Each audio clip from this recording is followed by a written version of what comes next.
Last class में हम लोग ने शुरू करा था, डेल्टा जी कैलकुलेट किया था, delta G not for G, delta G for reaction calculate करा था, c times g plus d times g minus a times g plus और यदि माइनस क्या हो गया था b times g for reaction a plus b से c plus d form हो रहा था। करेक्ट, उसके लिए हम लोग ने g not for reaction calculate किया था, याद आया? करेक्ट, उसी को हम लोग आगे करने की कोशिश कर रहे हैं। यदि बेटा आपको ये रिएक्शन का गिवन हो, राइट, तो आप रिएक्शन का डेल्टा जी, ये जो delta G reaction is equal to क्या लिख सकते हो, माइनस एनआरटी ln के। यदि सपोज आपको ये ln के, यदि हम लोग स्टैंडर्ड कंडीशन पे बात करें, स्टैंडर्ड कंडीशन पर आपका डेल्टा जी नॉट क्या होगा? आपको याद हो तो मैंने बताया था इक्विलिब्रियम पर आपका डेल्टा जी क्या होता है, 0। यदि आप इक्विलिब्रियम पर बात करेंगे तो आपका ये टर्म क्या हो जाएगा, 0 और इधर क्या आ जाएगा। यदि अभी इधर पे आप नॉर्मली क्या लिख सकते हो, ठीक है, कोई भी यदि आप क्यू के लिए ये निकालना चाहो तो फॉर्मूला क्या हो जाएगा ये, और यदि आप बेटा इसको के लिए निकालोगे तो ये वाला टर्म क्या हो जाएगा, 0। और तो इसको आप क्या लिख सकते हो, delta G is equal to nRT ln, इसको क्या लिख सकते हो, g of product minus g of equal to क्या आ जाएगा, nRT ln। इसको नोट,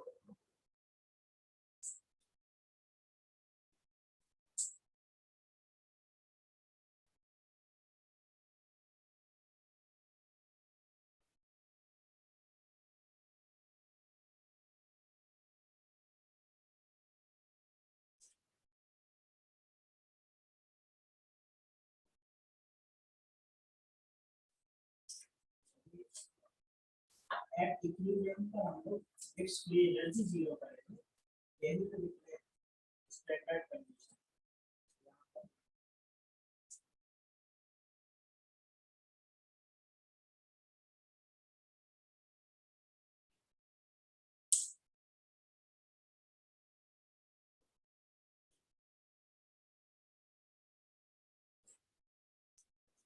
ये फॉर्मूला आप एक्स फ्री एनर्जी का एक और फॉर्मूला ऐड करोगे। अभी तक हम लोग ने जो सीखा था वो एच और एस में रिलेशन सीखा था, करेक्ट, और उसी को हम लोग ये यदि आपके पास इक्वेशन गिवन है तो आप उस इक्वेशन को कैसे यूज करोगे, उसके लिए कैसे आप जी कैलकुलेट करोगे। जब तक जी नॉट कैलकुलेट नहीं करोगे तब तक आपको पता तो चलेगा नहीं कि आपका रिएक्शन स्पॉन्टेनियस होगा या नॉन स्पॉन्टेनियस होगा। कैसे पता चलेगा, जब आप ये डेल्टा जी नॉट कैलकुलेट करोगे, वो कैसे पता चलेगा, माइनस एनआरटी ln, करेक्ट। इसी को यदि ln को आप चेंज कर लोगे तो आप इसको delta G not is equal to क्या लिख सकते हो, माइनस 2.303 आरटी लॉग। आगे समझ, यदि के की जगह आपको इक्विलिब्रियम की जगह कोई और होता, किसी और पॉइंट पर दिया होता तो आप फिर क्या यूज करते, क्यों यूज करते, स्टैटिक एनर्जी यूज करते और आप क्या निकाल पाते, उस समय पर आप डेल्टा जी निकाल सकते थे। तो उसके हिसाब से हम लोग क्या करते, उसका स्पॉन्टेनिटी होता है समझ में। तो यदि आपके पास कोई भी केमिकल रिएक्शंस गिवन, कोई भी केमिकल रिएक्शन गिवन है तो आपको बेटा उस केमिकल रिएक्शन का स्पॉन्टेनिटी पता करना पड़ेगा, ये फार्मूला यूज करना। अभी आपसे ये पूछ सकता है कि बेटा किस इक्विलिब्रियम की वैल्यू के लिए, इक्विलिब्रियम कांस्टेंट की वैल्यू के लिए आपकी रिएक्शन स्पॉन्टेनियस, या कितने वैल्यू के बाद आपकी रिएक्शन क्या होगी, स्पॉन्टेनियस होगी। तो वो भी आपको कभी ऐसे इसका फिर का यूज करके आपको कैलकुलेट करना होगा। एक क्वेश्चन देखो तो और फील आएगा कि ए फॉर, ये लिख लिया सभी ने, देखो जरा के A for CH3COOH, Sir, can you repeat? Ka for Ka acid के इक्विलिब्रियम कांस्टेंट को हम लोग क्या बोलते हैं, Ka for CH3COOH at 25 degree C, Ka for CH3COOH at 25 degree C is 1.754 into 10 to the power minus 5. 1.754 minus 5. At 50 degrees C, at 50 degrees C,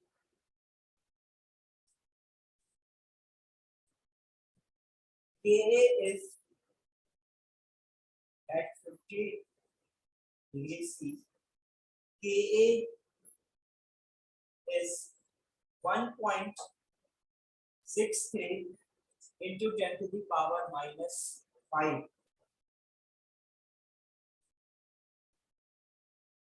1.63. ये था बेटा at 25, at 50, Ka given है बेटा 1.63 into 10 to the power minus 5. What are delta H naught and delta S naught for the ionization of CH3COH? For the ionization of CH3COH, यानी CH3COH बेटा ionise होगा तो किस तरीके से आयनाइज होगा? CH3O minus plus H plus. ये कोई स्ट्रॉन्ग तो है नहीं, ये क्या होगा? वीक एसिड होता है तो आपका डैश डिसोसिएशन होगा, कुछ कम होगा, तो इसमें ये रिएक्शन कैसे होगी? रिवर्सिबल होगी, इक्विलिब्रियम पर आएगी. तो देखो जरा क्या कर सकते हो इसके लिए, कैसे आप कैलकुलेट करोगे?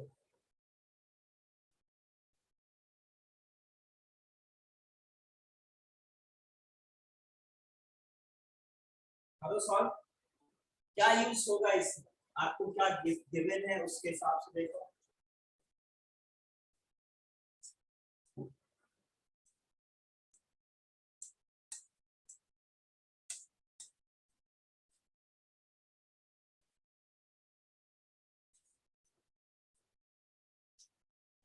सबसे पहले बेटा डेल्टा जी नॉट कैलकुलेट. आपको के का वैल्यू दे रखा है तो आपको डेल्टा जी नॉट पता चल जाएगा. करेक्ट. माइनस एनआरटी एलएन के से आपको डेल्टा जी नॉट का वैल्यू पता चल जाएगा. और आपको क्या निकालना है? डेल्टा एच और डेल्टा एस. डेल्टा एच और डेल्टा एस से कुछ रिलेशन होता है डेल्टा जी के साथ? क्या रिलेशन होता है डेल्टा जी का डेल्टा एच और डेल्टा एस के साथ? क्या रिलेशन होता है? आप देखिए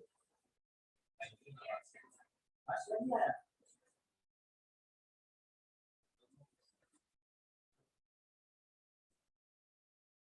delta G is equal to क्या था? Sir delta H not minus C delta S not. Correct. Delta G not is equal to क्या था? Delta H not minus T delta S. Correct. अब आपको दो टेम्परेचर पर आपको डेल्टा जी पता है, क्योंकि आपके पास दो टेम्परेचर पर ये पता है, और delta G is equal to अभी भी क्या होता है? Delta G not is equal to NRT LN के.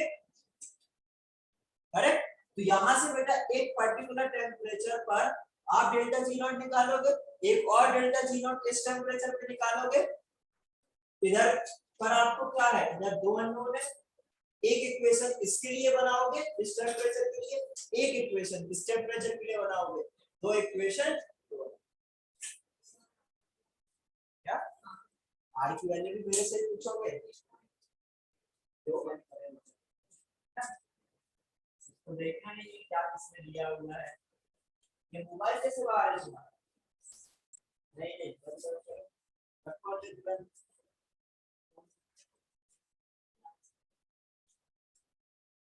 इधर आकाश आ इधर.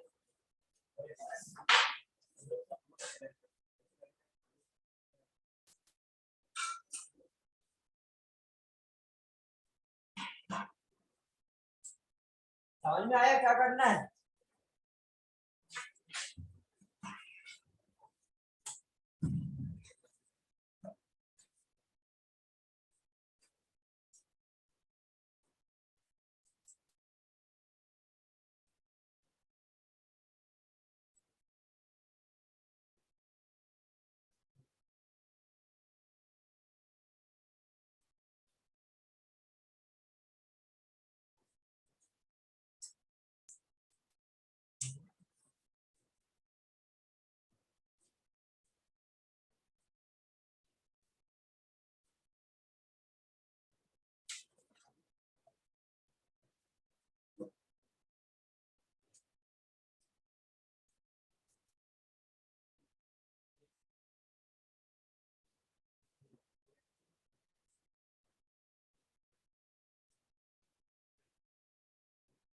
क्या प्रॉब्लम हो रहा है आ रहा है सवाल हुआ है लोग बाकी लोगों से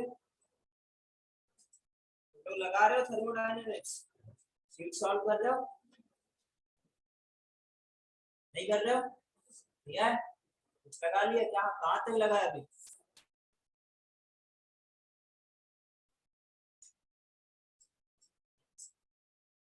लगाए हो क्वेश्चंस दो सेक्शन तो मैंने दिए थे ना आप लोग को लगा लिए थे इसके आगे भी लगाओ सर डेल्टा एच नॉट के वैल्यू -1.55 किलो जूल पर मोल है। मैं एक बार चेक करके बता दूं क्या है। जो मैंने बताया वही किया तुमने कुछ अलग तो नहीं किया ना नहीं सर वही किया। तो फिर सही है मान लेते हैं ठीक है अभी मैं कैलकुलेट करूंगा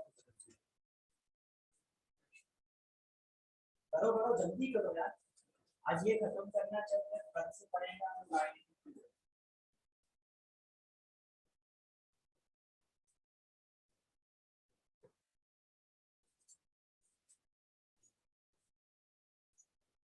और मैंने बोला था स्टेट बोर्ड का लगाने में कितने लोग लगाए कोई लगाया हाँ एक ही जब लगाया ऐसे भाई पास नहीं होना है देखो नाराज करोगे सबको फेल कर दूंगा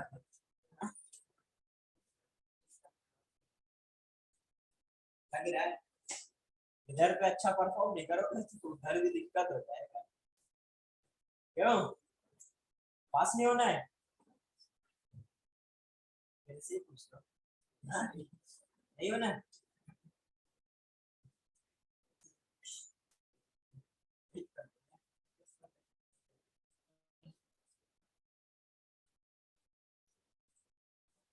आप पता कर लो तुम्हें याद रखिएगा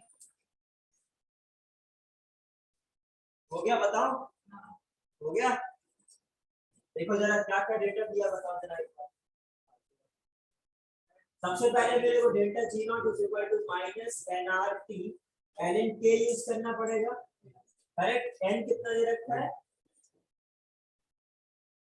एन कितना दिया वन वन आर क्या है आर की टर्म्स में लिखता हूँ टी कितना दिया स्टार्टिंग में 298 और इसके लिए के की वैल्यू कितना दिया था 1.75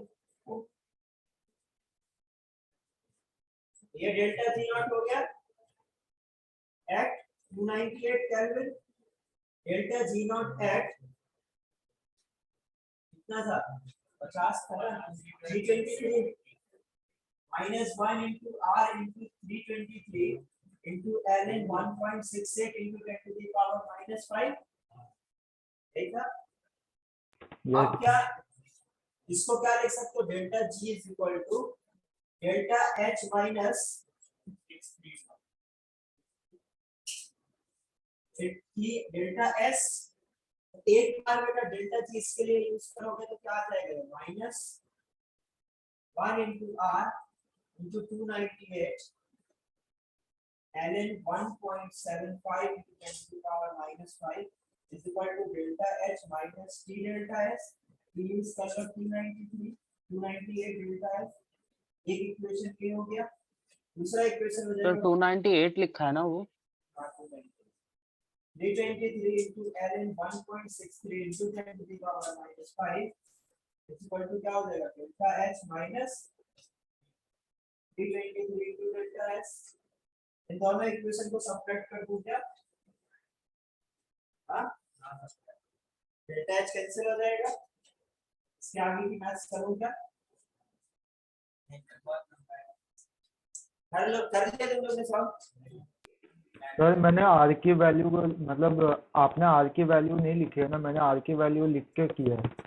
हाँ ठीक है कोई बात नहीं आर की वैल्यू किस पे कर लो ठीक है बट आर की वैल्यू किस में डाल रखते हो देखो आर की वैल्यू जिस यूनिट में डालोगे उसी यूनिट में आपको डेल्टा एच सर मैंने 8.314 लिया। हाँ तो फिर उसको आप डेल्टा एच किस में आएगा आपको जूल में 8.314 डालेगा उसका आंसर जूल में आएगा जो 0.0821 डालेगा उसके लिए क्या आएगा आंसर लीटर एटीएम पे है और यदि आप क्या डाल रहे हो 2 डाल रहे हो जैसे मेरे को कभी यूज करना होगा आर की वैल्यू एग्जाम में, तो मैं 2 यूज करूँ, तो 2 का मल्टीप्लाई करना पड़ेगा। समझ रहे हो? यदि आपको कोई मेंशन करके नहीं दे रहा है कि आपको इस यूनिट में कैलकुलेट करना है, तो भाई आर की वैल्यू 2 यूज करो, हम कैलोरी में निकाल देंगे। क्यों फालतू में 8.0231 मल्टीप्लाई करते रहेंगे, 2 का मल्टीप्लाई करेंगे डायरेक्ट। तो इस तरह के छोटी छोटी चीजें कोड में भी करने चाहिए। क्या होता पता चले आपने पूरा प्रोसीजर सही किया, बट इधर इधर मल्टीप्लिकेशन में गलत कर दिया, तो गलत हो गया ना। तो ये छोटी छोटी चीजें हमेशा ध्यान में रखनी चाहिए कि क्या यूज करना चाहिए जिससे हम लोग सेफली क्वेश्चन सही कर पाए। अब जरा हेडिंग डालो face change.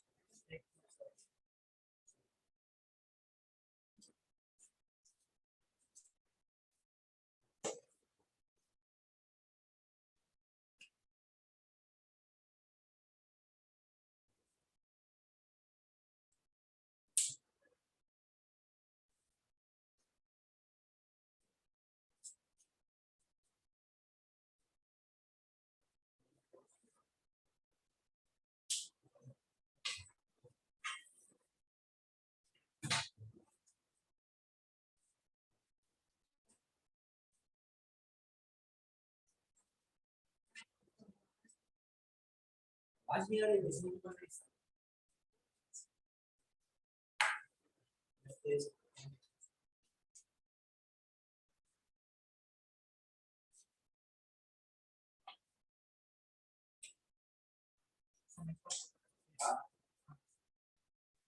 Face transition heading आ रहा है।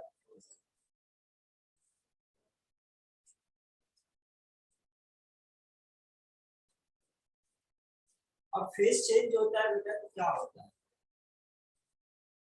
कोई भी सॉलिड होगा तो वो लिक्विड में चेंज होगा, करेक्ट? लिक्विड होगा वो गैस में चेंज होगा। तो ये जो चेंज हो रहा होता है उस समय क्या होता है? आप कंटिन्यूअसली एनर्जी दे रहे होते हैं, क्यों कंटिन्यूअसली एनर्जी दे रहे हो? वो एनर्जी कहाँ जाती है? क्या टेम्परेचर इंक्रीज होता है duration of during face change? नहीं सर। नहीं होता है। वो एनर्जी जाती कहाँ है? Sir latent.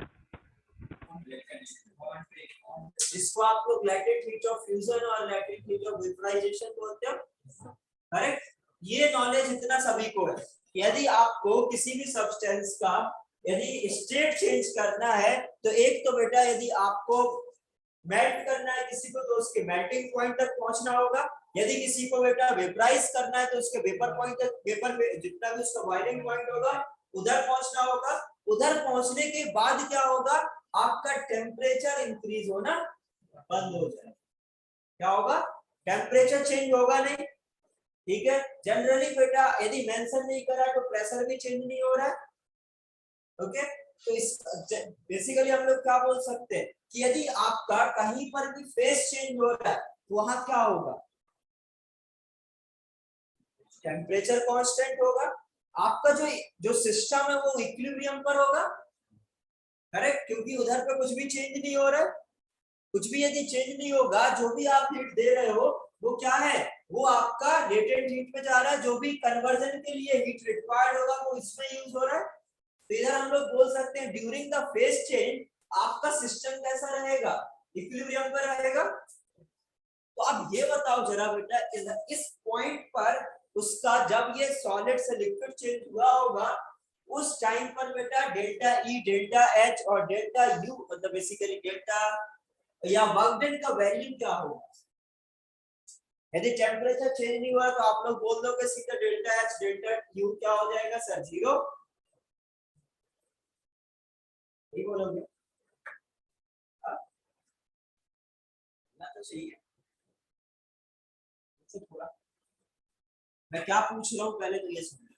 जब आपका बेटा फेस चेंज हो रहा है, यदि फेस चेंज हो रहा है तो during the basically duration of face change क्या आपका एंथैल्पी, इंटरनल एनर्जी और वर्क डन क्या क्या होंगे?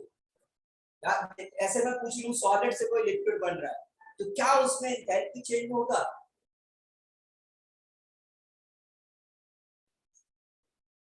स्टेट चेंज हो रहा है, इसका मतलब बेटा स्टेट चेंज होना शुरू हो और पूरा कन्वर्ट हो। अब ये मत सोचो कि पहले 0 पे था 4 पे लेके गया फिर 4 पे चेंज होना शुरू हुआ, मैं 4 से वापस गया, किस टेम्परेचर में, ये सब बात नहीं होगी। आपसे कहा पूछा है जब आपका ये चेंज होना शुरू हुआ, वहां से शुरू बात कर रहे हैं कि वहां से जब तक ये पूरा चेंज नहीं हुआ, क्या उसके टाइम पर आपका जो डेल्टा एच और डेल्टा ई या वर्क डन का वैल्यू होगा वो क्या होगा। सिंपल कॉन्सेप्ट है ना, डेल्टा एच और डेल्टा यू उस टाइम पर बेटा तो 0 होने चाहिए, क्योंकि टेम्परेचर कांस्टेंट है, डेल्टा टी 0, तो डेल्टा यू क्या होगा 0। यही लग रहा है ना, देखो जो लग रहा है वो होता नहीं है। अब ऐसा क्यों होगा कि आपका डेल्टा एच और डेल्टा यू 0 क्यों नहीं होगा। सबसे पहले तो आपको ये समझना चाहिए था कि ये 0 होगा, क्योंकि मैं ये पहले बताता कि आपको ये 0 नहीं होगा, तो बोला क्या पता हो रहा है नहीं हो रहा। तो ये समझ में आया पहले सभी को कि यदि आपका टेम्परेचर यदि कांस्टेंट है तो डेल्टा एच और डेल्टा यू ऐसा हमें लगता कि 0 हो रहा है, इसी फार्मूला हमने यही सीखा एनसीपी डेल्टा टी। टेम्परेचर यदि कांस्टेंट और इंटरनल एनर्जी क्या हो जाएगी 0, करेक्ट। अब ऐसा क्या हो रहा है इधर कि जिससे टेम्परेचर तो कांस्टेंट है बट उसका इंटरनल एनर्जी क्या है 0 नहीं हो रहा है।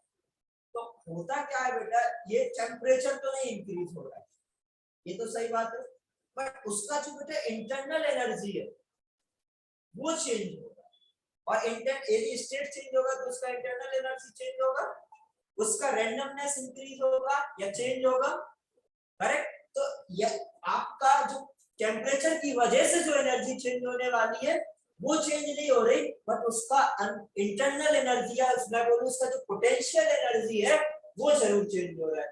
यदि पोटेंशियल एनर्जी चेंज होगा तो दोनों में बेटा क्या आता है, पोटेंशियल एनर्जी का टर्म आता है, डेल्टा एच में भी आता है और डेल्टा ई में भी आता है।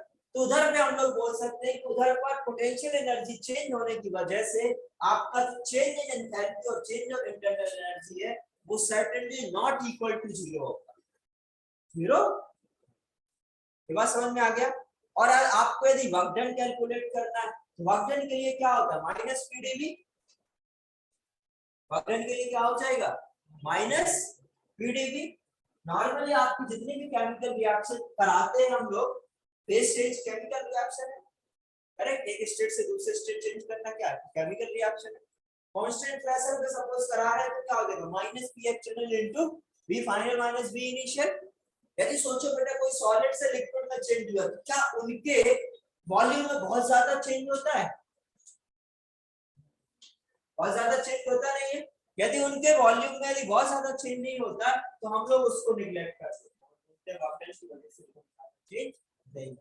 ठीक है। बट यदि बेटा कोई आपका सॉलिड से गैस में या लिक्विड से गैस में कन्वर्ट हो गए तब आपका गैस बन गया, और गैस में वॉल्यूम में जो डिफरेंस आएगा वो अच्छा खासा आएगा, तो इनिशियल पता फाइनल पता वाटर कैलकुलेट करोगे। तो यदि आपका बेटा फेज चेंज हो रहा है तो आप कैसे डेल्टा एच डेल्टा यू और वर्क डन कैलकुलेट करेंगे, समझ में आ गया? Yes sir.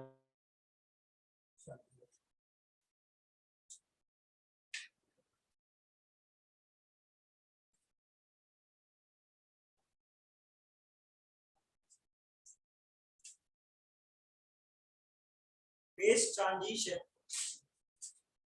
phase transitions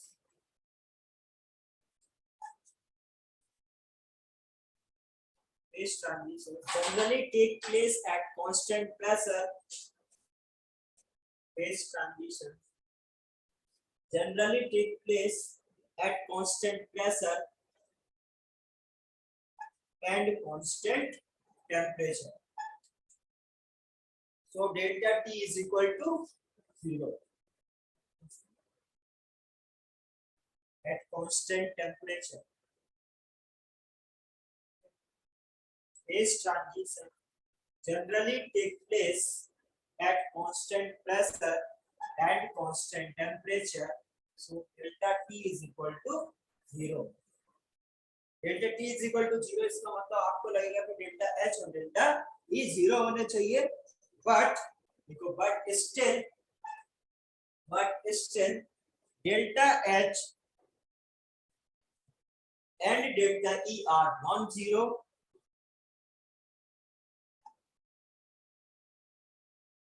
तो वो किस डिफरेंट प्रोसेस के लिए बेटा डिफरेंट आएगा, करेक्ट। आपने किस तरीके से आप करा रहे हैं उस पर डिपेंड करेगा। तो डिफरेंट प्रोसेस के लिए हम लोग ने जो प्रोसेस के लिए कैलकुलेट करना सीखा है उस प्रोसेस से हम लोग क्या कर पाएंगे, उसका डेल्टा एच और डेल्टा ई कैलकुलेट कर पाएंगे। जैसे आपको पता है कि डेल्टा एच हम लोग यदि कांस्टेंट प्रेशर के लिए कैलकुलेट करें तो क्या बोलते हैं, delta H is equal to, क्या कर रहे हो तुम, हाँ हाथ उंगली पकड़ रहे हो, हाँ मतलब नहीं तुम्हारे पीछे वाला, हाँ नहीं वो तो कुछ नहीं कर रहे ना, बट मेरे को सुन नहीं रहे, कहीं और खोए हुए हो। अभी क्या बोल रहा था, कहाँ क्या सोच रहे, कहाँ घूम के आए ये बताओ। हाँ कहीं तो तुम बड़े बहुत टाइम से बहुत बड़े, क्या दूरी को देख रहा है,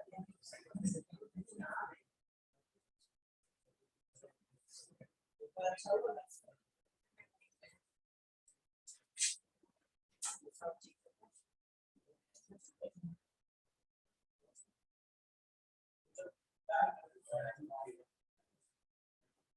ये है कुछ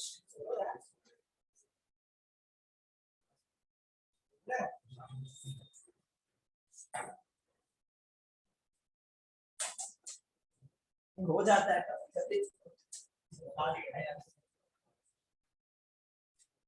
इसके साथ भी इसके भी पसंद मेरे साथ भी होता है, होता है ना बेटा, नॉर्मली कहीं सोचते सोचते नहीं होता क्या तुम लोग के साथ, होता है ना, क्लास में नहीं होता है, क्लास में भी हो जाता है वही लोग, बस बस आप डिस्कस मत करो, चलो आगे बढ़ो, कहाँ तक लिख लिया, delta E non zero, delta E are not, delta H and delta E are non-zero because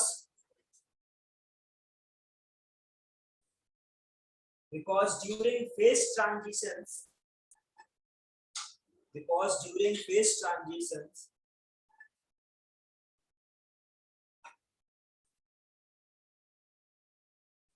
kinetic energy of molecules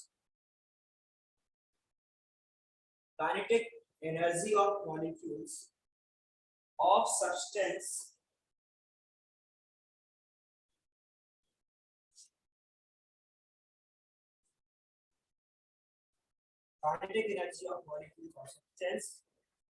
remains same, temperature change नहीं हो रहा था, काइनेटिक एनर्जी चेंज नहीं होगी, बट पोटेंशियल एनर्जी चेंज होगी। Kinetic energy of molecules of substance remains same, but potential energy gets modified or changed, but potential energy gets modified or changed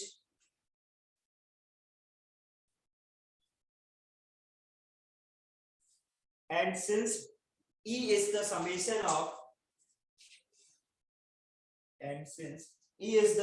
of all type of energies, so delta E not equal to 0.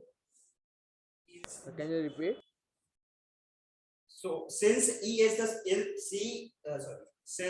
is summation of all types of energy, so delta E not equal to 0.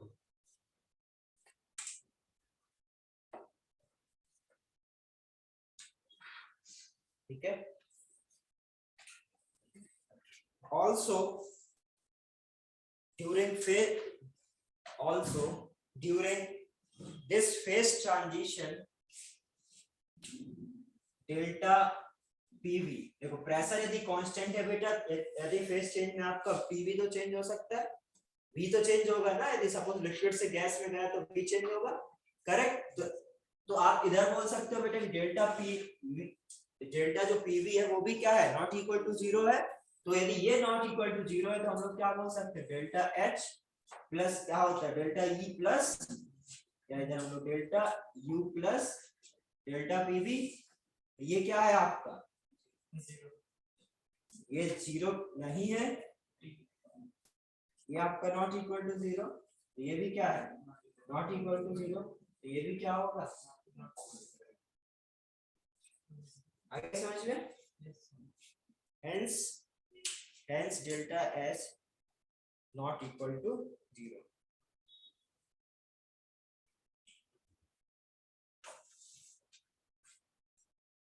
ठीक है, तो यदि आपको delta H निकालना हो तो आपको पता है डेल्टा H बराबर क्या हो जाएगा, heat given Q at constant pressure,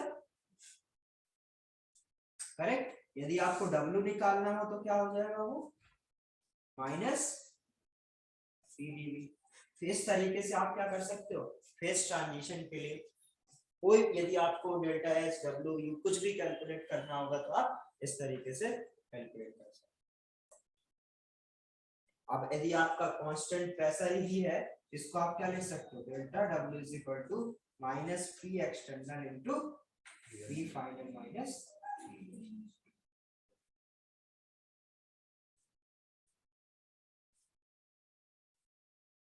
delta is equal to Q है ना। हाँ डेल्टा इज इक्वल अब दिख रहा है।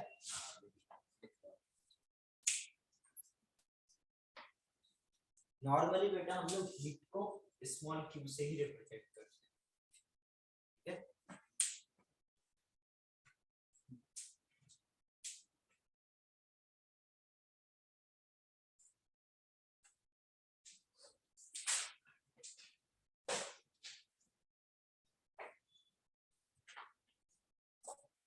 आगे समझ में।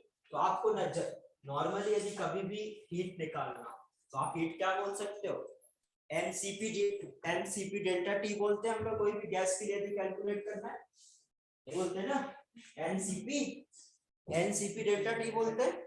और आपने फिजिक्स में सीखा होगा Yes, sir. MS delta T, physics में सीखा है एमएस डेल्टा टी, वो एस क्या होता था, specific heat capacity.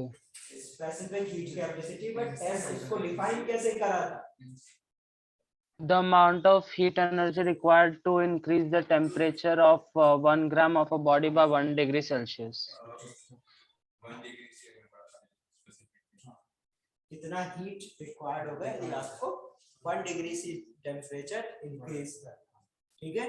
तो यहाँ पर भी हम लोग क्या कर सकते हैं, क्यू को क्या बोल सकते हैं डेल्टा एच, और उसकी जगह क्या लिख सकते हैं, एस के टर्म्स में लिखेंगे तो आप एम एस डेल्टा टी लिख सकते हैं, वो दोनों सेम है। या तो आप एनसीपीडीटी लिख सकते हो या आप उसको एम एस डेल्टा टी। यदि आपको स्पेसिफिक हीट एस दे रखा होगा तो आप नॉर्मली जो बेटा लिक्विड या सॉलिड के लिए एस के टर्म्स में दिया रहता है, क्योंकि वो कांस्टेंट हो जाता है। इतने ग्राम वाटर को यदि 1 डिग्री सेंटीग्रेड इंक्रीज कराना है तो हमें इतना स्पेसिफिक हीट देना पड़ता है, आया समझ में। इतने ग्राम वाटर को यदि मेरे को 1 डिग्री सेंटीग्रेड यदि इंक्रीज कराना है तो क्या करना पड़ेगा, मेरे को एस स्पेसिफिक हीट देना पड़ेगा, समझ गए, रख लो, ठीक है। क्या कर रहे हो बेटा, वाईफाई, अच्छा वाइब्रेट हो रहा है, साइलेंट कर लो, कर लिया। साइलेंट का एक ऑप्शन रहता है, पता है ना, हाँ?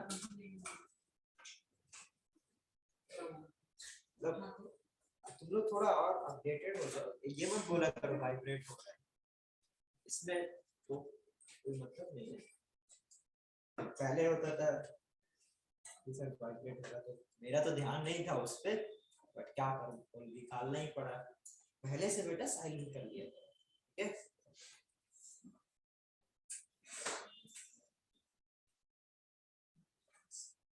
अब जरा देखते हैं नेक्स्ट हेडिंग डालो, entropy calculation for phase transformation.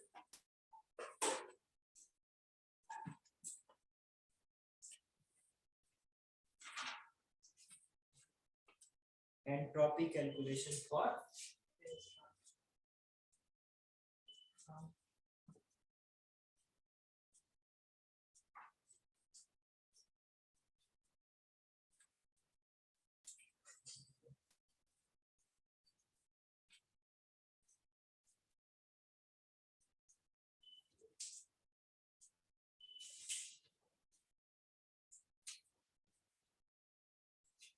तो आपको पता है अभी अभी आपने सीखा।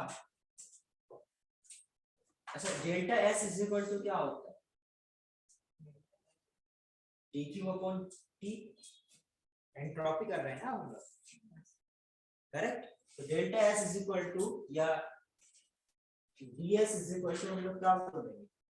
dq upon t, correct. ये ठीक है। अभी अभी हमने देखा यदि आपको फेज ट्रांसफर हो रहा है तो जो आपका q होता है वो किसके बराबर हो जाता है? डेल्टा h के बराबर। तो हम लोग इधर क्या बोल सकते हैं? Delta s is equal to delta h upon t बोल सकते हैं क्या? और यदि बेटा आपका फेज सॉलिड से लिक्विड में चेंज हो रहा है उसको हम लोग क्या बोलते हैं? फ्यूजन। फ्यूजन बोलते हैं। तो इधर हम लोग क्या बोल सकते हैं? Delta s of fusion equal to हो जाएगा delta h of fusion upon t, correct. Delta s of vaporization is equal to क्या हो जाएगा?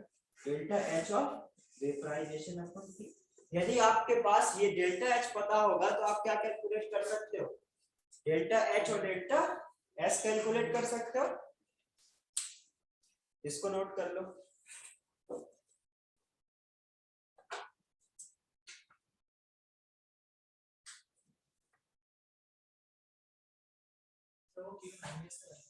हाँ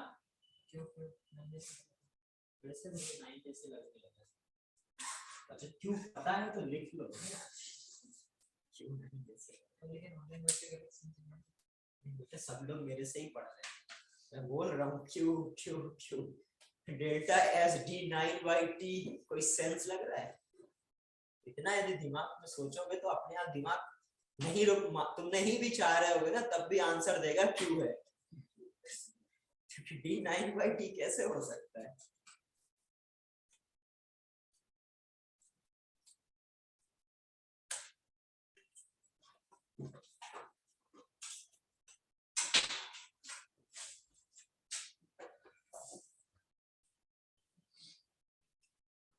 ये तो हो जाता है बेटा यदि आपको डेल्टा एच के टर्म्स में दिखा, मतलब कांस्टेंट प्रेशर हो रहा है।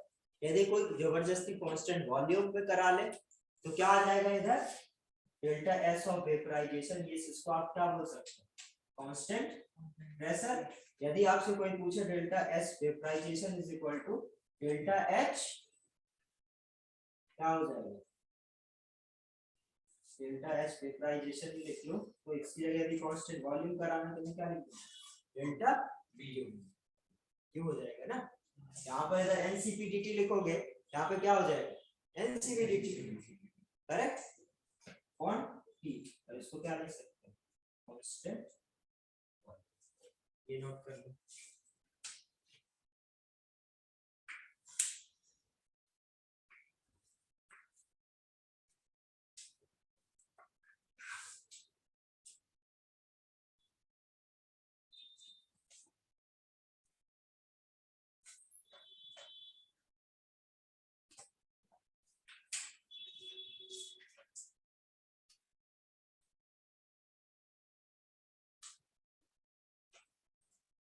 आ गई समझ में? ये तो बेटा गैस के लिए नॉर्मली हम लोग ने जो अभी तक पढ़ा तो मैंने उसी को चेंज करके लिख दिया। हम लोग जो सीबी और सीपी किसके लिए डिफाइन करते हैं? Only for ideal gases, correct. यदि आपको गैसेस के बारे में बोले तो आप ये यूज करके आप कुछ भी कैलकुलेट कर सकते हो, एंट्रोपी कैलकुलेट कर सकते हो, क्योंकि आपको ये दोनों कैलकुलेट करना आता है फॉर गैसेस। ये आप कैलकुलेट कर लोगे, इसमें तो कोई प्रॉब्लम नहीं फॉर गैसेस। अब हेडिंग डालो एंट्रोपी कैलकुलेशन सॉलिड और लिक्विड सिस्टम्स।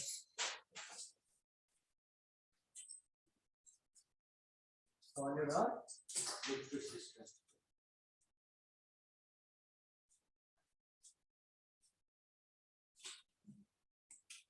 तो आप delta S is equal to क्या लिख सकते हो?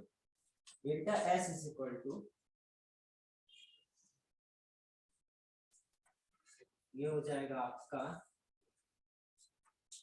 M S delta T upon T, या इसको आप क्या बोल सकते हो, M S D T upon T1 से लेके T2, correct? Delta S of system, तो डेल्टा एस ऑफ सिस्टम क्या आ जाएगा? एम एस बाहर 1 अपॉन टी का इंटीग्रेशन क्या होगा? ln t, और ये क्या हो जाएगा? T2 से T1 या T1 से T2। तो डेल्टा एस ऑफ सिस्टम कितना निकल के आ जाएगा? ms ln T2 by. यदि आपको बेटा सॉलिड और लिक्विड के लिए कैलकुलेट करना है तो आप ऐसे यूज कर सकते हो। बस के नोट करिए।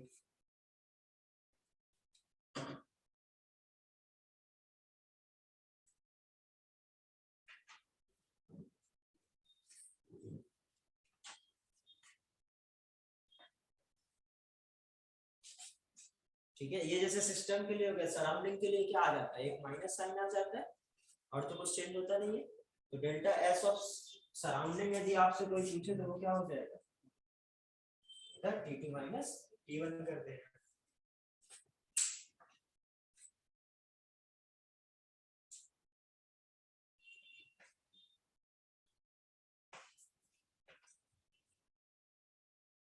ये इतना हो गया।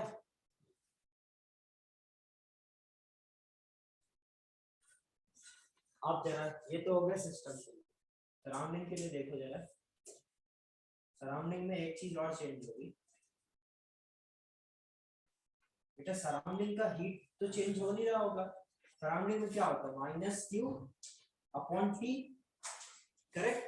फाइनली यदि सपोज आपके पास बेटा एक आपने ठंडा पानी लिया, ठीक है, समझना ध्यान से, आपने ठंडा पानी लिया और कुछ आपका बाहर जो आपका हॉट वाटर है उसका कुछ टेम्परेचर होगा। इन दोनों को आप यदि मिक्स करोगे, या मैं ऐसे बोल दूं जो आपका ठंडा पानी है और जो आपका सराउंडिंग का टेम्परेचर है, तो ठंडा पानी का जो टेम्परेचर होगा वो मैक्सिमम कहां तक जाएगा? जो आपके सराउंडिंग का टेम्परेचर है, करेक्ट? गर्म होगा होगा होगा होगा सराउंडिंग का टेम्परेचर पे जाएगा। तो वहां पर जो आपका, यदि आपको मैं पूछूं आपसे कि डेल्टा एस ऑफ सराउंडिंग क्या होगा, तो उधर क्या आएगा? Q surrounding upon T, correct? और जो क्यू सराउंडिंग होगा उसका जो टेम्परेचर होगा वो कांस्टेंट रहेगा, करेक्ट? तो ये इसकी जगह मैं क्या लिख सकता हूं? Minus M S delta T, और इसकी जगह मैं क्या लिख सकता हूं? सपोज T2 जो सराउंडिंग का टेम्परेचर है। इधर से कहां तक जाएंगे हम लोग? M S T2 minus T1 upon क्या हो जाएगा? T2। तो डेल्टा एस सराउंडिंग क्या हो जाएगा आपका? माइनस इधर लगा है, इधर लिख दे रहा हूं, delta S surrounding is equal to ms T1 minus T2 upon, ये हो जाएगा बेटा आपका डेल्टा एस। तो ये जो मैं बोल रहा था, बस आपको क्या करना है, इसकी जगह क्या हो जाता है? क्यों इधर, बट इधर पे बेटा अंदर जो भी सिस्टम होगा उसका चेंज होगा हीट, तो वो अंदर वाला जो सिस्टम का जो हीट होगा वो चेंज होगा, बट क्या सराउंडिंग का चेंज होगा? सराउंडिंग का जो होगा वो वही रहेगा। इसलिए सराउंडिंग के लिए हम लोग सीधे सीधे करेंगे और इंटीग्रेशन नहीं पड़ेगा।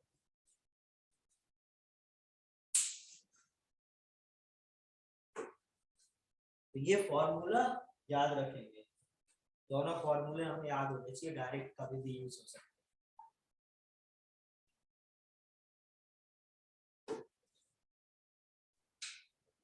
ठीक है, तो याद रखना है कि कभी सिस्टम का करे तो आपको इंटीग्रेशन करना पड़ेगा, सराउंडिंग में आपको इंटीग्रेशन नहीं करना पड़ेगा, क्योंकि ये वैल्यू क्या है आपकी, या तो ये बोल सकते हैं इसका कांस्टेंट है ये, तो ये इंटीग्रेट नहीं होगा, डेल्टा टी सीधे डेल्टा टी आ जाएगा। और इसमें क्या था, ये आपका वेरिएबल हो रहा था, क्योंकि हर टाइम जो प्रोसेस होगा, प्रोसेस किसी भी सिस्टम के अंदर हर टाइम टेम्परेचर चेंज हो रहा होगा, तो ये वाला टी आपका इसके साथ इंटीग्रेट होगा, जबकि ये क्या है? तो इस तरीके से ये दोनों फार्मूला समझ में आ गए। इस तरीके से आप एंट्रोपी कैलकुलेट करेंगे, किस तरीके से आप यदि फेज ट्रांसफर होगा तो आप tube work done, heat, internal energy, ये सारा कुछ कैलकुलेट करेंगे।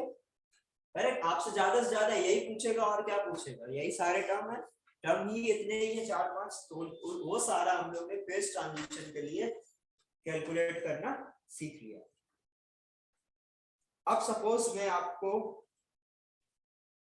ये इतना समझ में आ गया।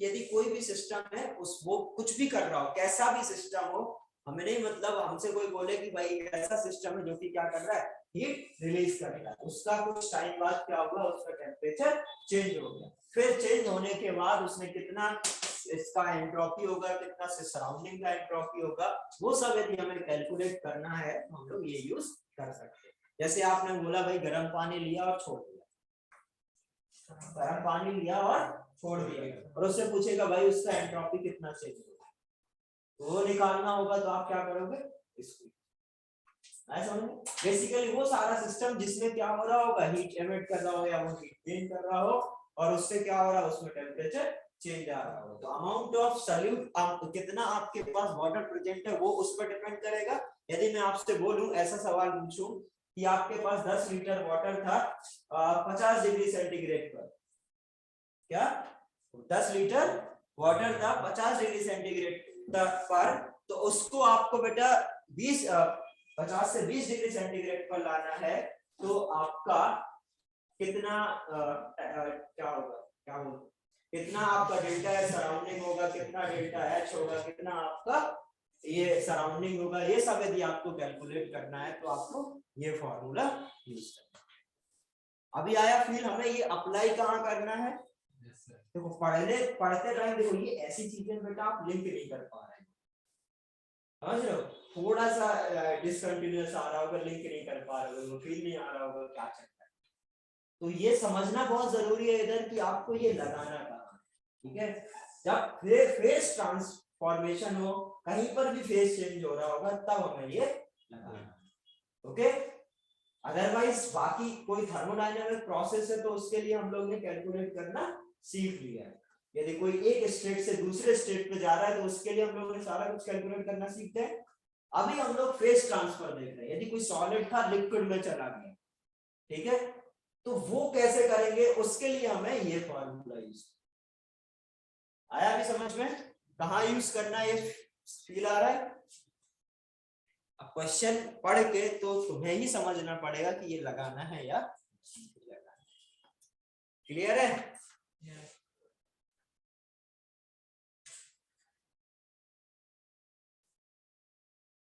और करा, चलो एक और हेडिंग डालो, two copper block kept in contact in thermostat, two copper block Second kept, repeat. two copper block kept in contact in thermostat। Basically बेटा जो आपके ब्लॉक्स हैं उनके मास सेम है, ठीक है। सुनो क्या क्या सेम है,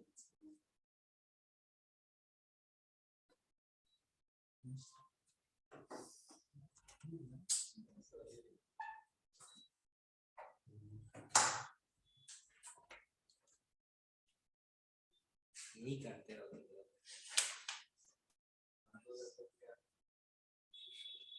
ठीक है, गर्मी में भी रहना सीखना चाहिए।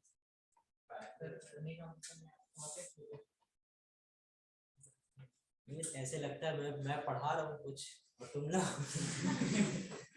मैं बोले जा रहा हूँ, तुम लोग अपना लगे हुए एक दूसरे को, भाई कर ले यार, हम तो कर ले, सर नहीं देख रहे आप कर लो, भाई तू कर लेगा नहीं फंसेगा नहीं, यही चल रहा होगा 10-15 मिनट से।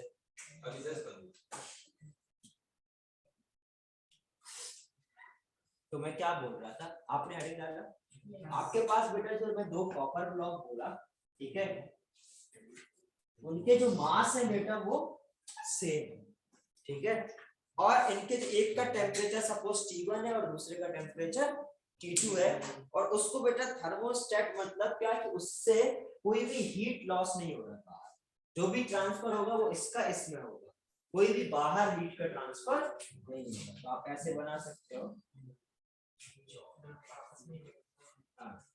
तो इस तरीके से ये इसके अंदर है जहां पर बेटा कोई बाहर हीट लॉस नहीं है, जो भी होगा इधर से इधर होगा, इधर ए सपोज ये बी है, इसका टेम्परेचर T1 है, इसका टेम्परेचर T2 है, और दोनों का मास कैसा है, सेम है, इसके लिए आप सीख रहे हो वो तो समझो, ये समझ में आ गया इतना। तो 2 blocks are of same mass, ये लिखो, इतना बना लो। अब यदि आपको इस पूरे सिस्टम का delta S of system calculate करना हो तो कैसे करेंगे? क्वेश्चन समझ में आया? यदि इसमें कोई ए गैस था, इसमें कोई बी गैस है, इस एक टेम्परेचर T1 पे, दूसरा टेम्परेचर T2 है और मास दोनों का सेम। ओके, अब यदि आपसे मैं पूछूं कि delta S of system calculate करना है, वो कैसे करेंगे?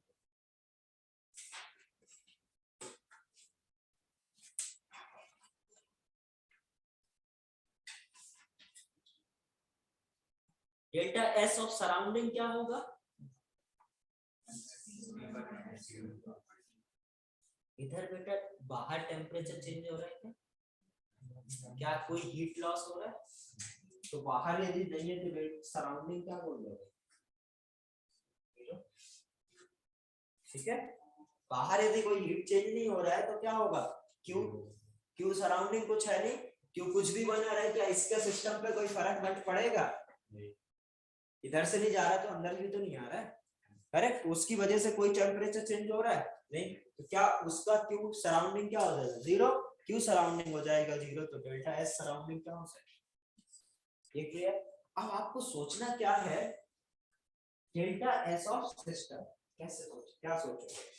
मतलब एक ऐसे मैं सोच रहा हूँ, मतलब गलत सोचो बट सोचो थोड़ा, तो क्या होगा? यदि एक बार सोचोगे तो तुम्हारे दिमाग में बैठ जाएगा कि इधर हो क्या है।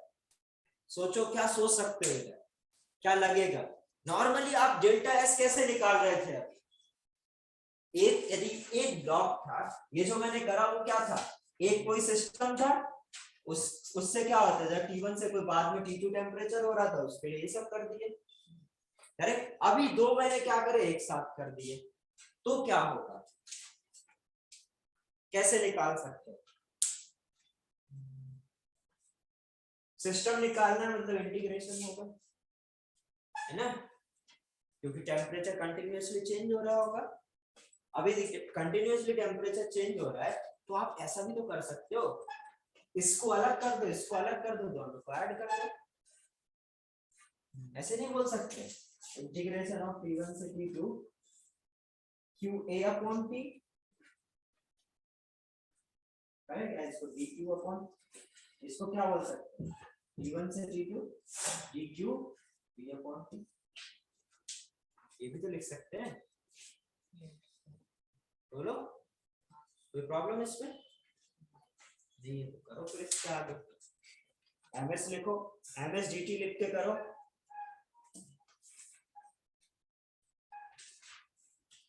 अब इसमें बस एक बात हमें ध्यान रखनी पड़ेगी, इसका जो टेम्परेचर है वो फाइनली कितना होगा?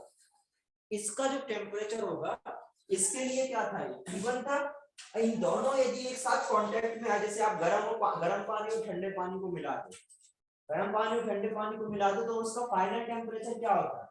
कुछ अलग ही होता है ना। तो एक 25 पे था, एक 50 पे था, तो कुछ बीच में होगा। तो हम लोग ऐसे बोल सकते हैं कि ये सपोज T1 से फाइनल पर जा रहा है और ये T2 से कहां पर जाएगा? फाइनल पे जाएगा। और वैसे लोअर हायर करना होगा तो आप ऐसे भी लिख सकते हो, T फाइनल और, ठीक है? आप इतना दिमाग नहीं लगाना चाह रहे तो कर लो, वो अपने आप नेगेटिव कर देगा। यदि आप सोच पा रहे हो तो ऐसे लिख सकते है ना? जैसे गर्म पानी ठंडे पानी को एक 50 पे डाला, एक 10 पे डाला, तो बीच में कहीं 40 पे मिलेगा फाइनली। तो यदि इतना दिमाग लगा पाओ तो ठीक है, नहीं लगा पाओ तो वो अपने आप माइनस एडजस्ट कर देगा, इंटीग्रेशन तुम्हें कुछ नहीं करना, ठीक है? वो मैथ्स देख लेगा। तो इसको अब इंटीग्रेट करके फॉर्मूला बनाओ फास्ट।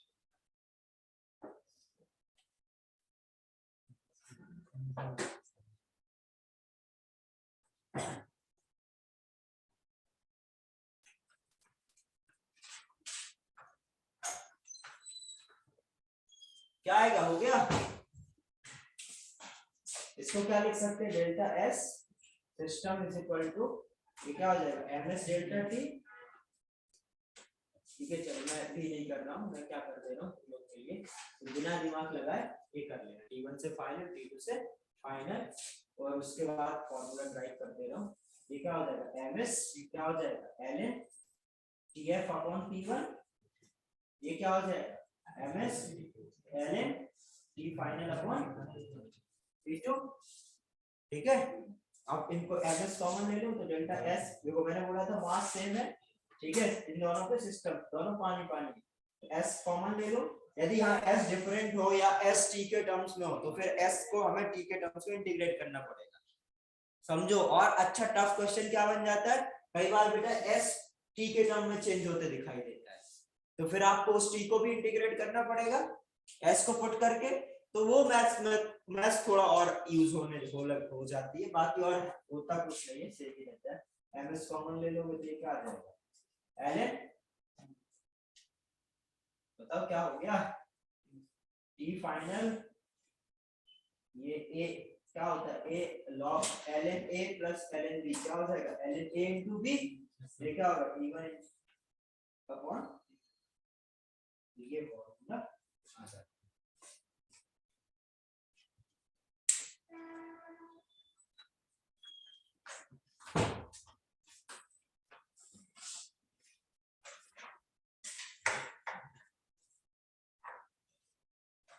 ठीक है, तो कई बार ये जो आपका फाइनल है, या तो ये फाइनल टेम्परेचर आपको गिवन हो जाएगा, ठीक है, बहुत बार फाइनल टेम्परेचर गिवन हो जाएगा, तो यदि नहीं हो और आपको delta S of system calculate करना है तो आप क्या यूज कर सकते हो, T1 plus T2 by 2 average ले सकते हो। जब आपको कुछ भी ना गिवन हो तो T5 इक्वल टू क्या होगा T1 प्लस T2 बाई 2, इधर क्या आ जाएगा delta S of system is equal to क्या हो जाएगा ms ln t1 plus t2 by square by 4।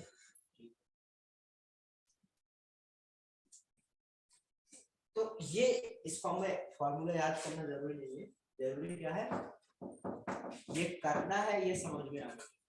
ये एक बार फॉर्मूला भूल भी गए तो इसको इतना कन्वर्ट करने के लिए 2 से 10 सेकंड और लगेंगे, समझ गए।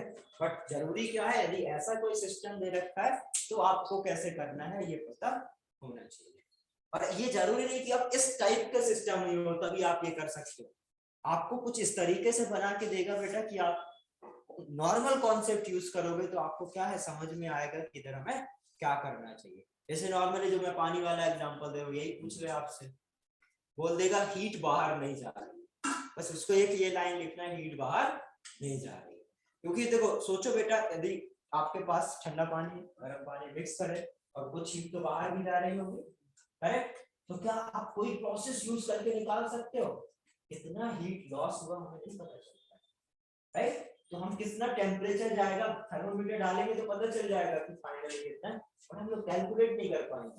बट हम एक ऐसा सिस्टम बना ले कि एक ठंडा पानी डाला है गर्म पानी डाला और बाहर कोई भी हीट ट्रांसफर नहीं होगी, तो भाई जितना इधर से चेंज होगा उसको उतना मिलेगा, दोनों को इक्वेट करेंगे आंसर आ जाएगा। आया समझ में? तो इस तरीके से हम लोग ये निकाल सकते हैं। कई बार क्या होगा, जो मैं अभी ऐसे ऐसे ये फिजिक्स में आप लोगों ने बहुत करा होगा, करा है ना, एक ठंडा पानी गर्म पानी लिया मिक्स किया, कितने टेम्परेचर पे जाके वो कितना टेम्परेचर पे आपको क्या मिलेगा, उसका टेम्परेचर मिलेगा। तो ये उसको जस्ट सिंपल क्या करें, इधर से जो हीट ट्रांसफर हुई वो दूसरे के लिए क्या होगा, इंक्रीज कराने के लिए यूज होगा, इधर की हीट उसके बराबर करोगे तो क्या आ जाएगा, आपको पता चल जाएगा कि कितना चेंज होगा, है ना। समझ में आ गया इतना, कोई प्रॉब्लम?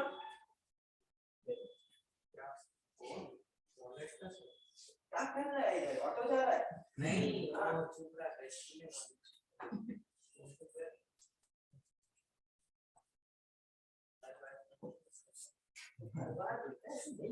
समझा रहा हूँ,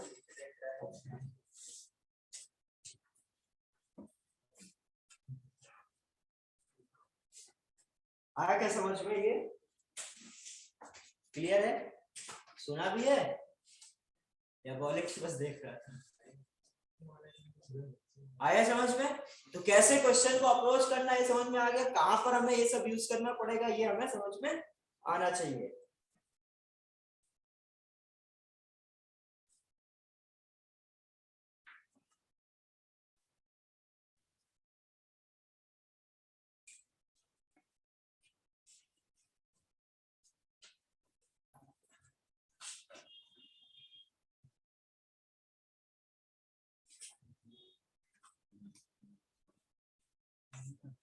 चलो नेक्स्ट हेडिंग डालो।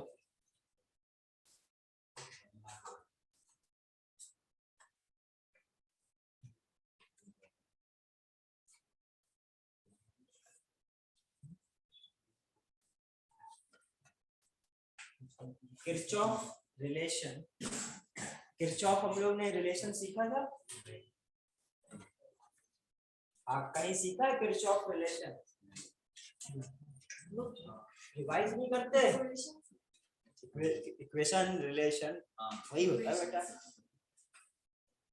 सीखे थे ना? कहाँ पर सीखे थे? बेटे 6 महीने बाद सवाल पूछो तो थर्मोडायनामिक बोल दिया करो, अब मैं जब यही पढ़ा रहा हूँ। किस टॉपिक के लिए कैलकुलेट करे थे हम लोग किरचॉफ इक्वेशन? मेरी गलती है, मेरे को स्पेसिफिक पूछना चाहिए। हाँ सही से जवाब।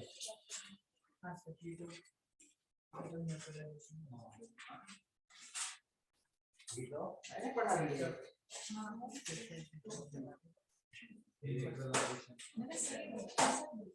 ये हीट ऑफ न्यूट्रलाइजेशन है।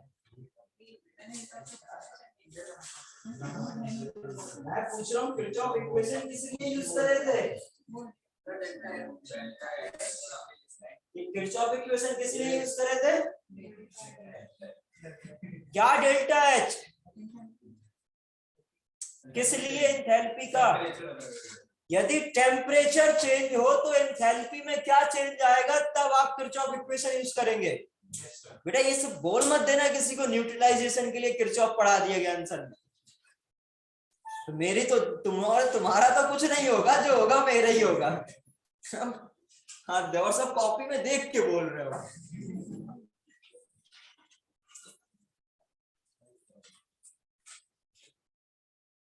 तुम लोग पढ़ते भी हो घर पे? आज तक एक सवाल लगाए हो जाके? लोग क्या एग्जाम चल रहे हैं तो कल ही पूरा सारा होमवर्क मांगता है, लेकिन अभी कुछ बोल नहीं सकता। तो हाँ तुम्हारे हो गए एग्जाम? हो गए ना? कल लेके आए करके आना है, ठीक है?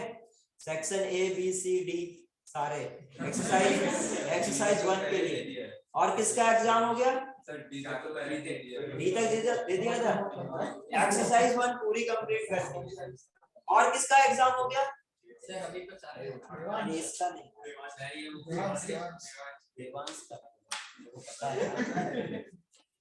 मैंने कुछ लोग कॉपी चेक करी है तो मेरे को नाम याद है।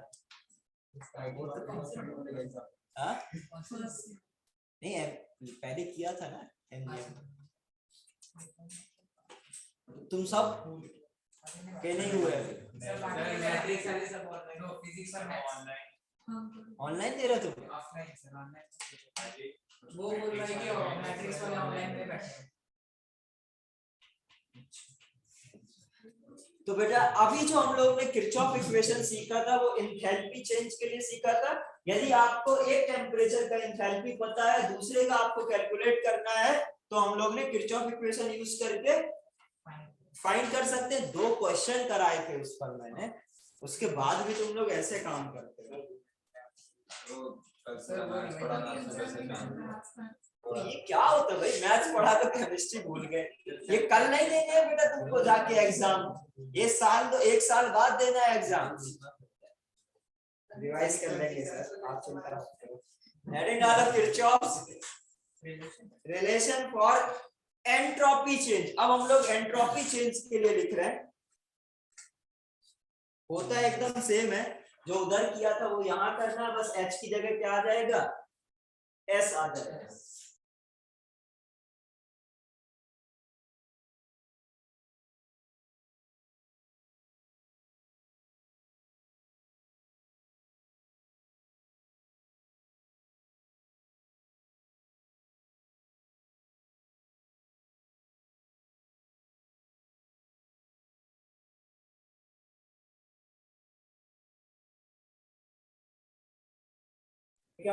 इसी प्लस डी था। तो यदि सपोज आपको डेल्टा एस लिखना हो किसी एक टेम्परेचर, सपोज T1 के लिए लिख लो, तो क्या लिखूंगा? C SC plus DST minus ASA minus VSP, correct? हाँ yes sir.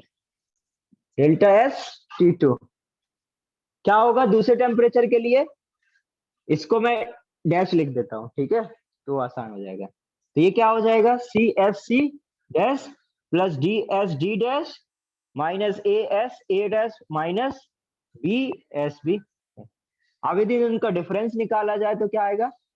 Delta S dash T2 minus delta S T1 क्या हो जाएगा? सब्ट्रैक्ट करना है बेटा। ऐसे क्या देख रहे हो मेरे को? ऐसे देख रहे हो पता नहीं क्या बोल दिया।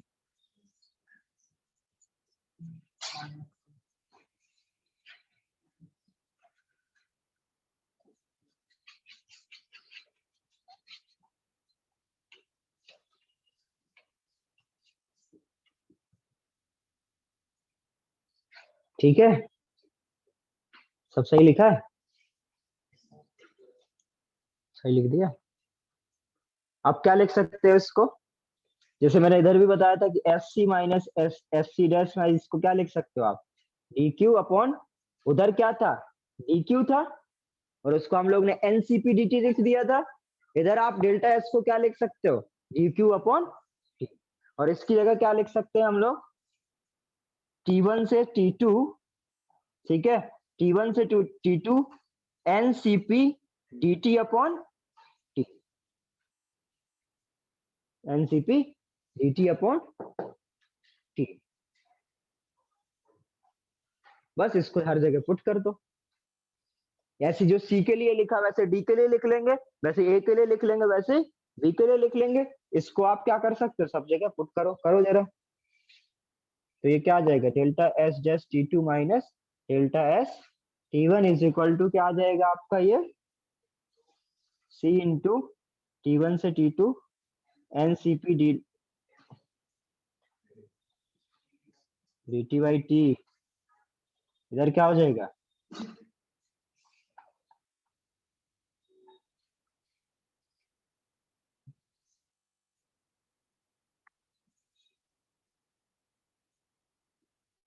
ये बेटा किसके लिए है? सी के लिए। ये किसके लिए है?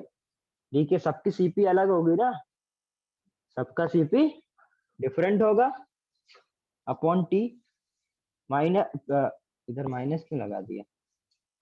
Minus A times integral CP A D T upon T minus B integral of N CP of B D T upon T. Note करो इतना फास्ट।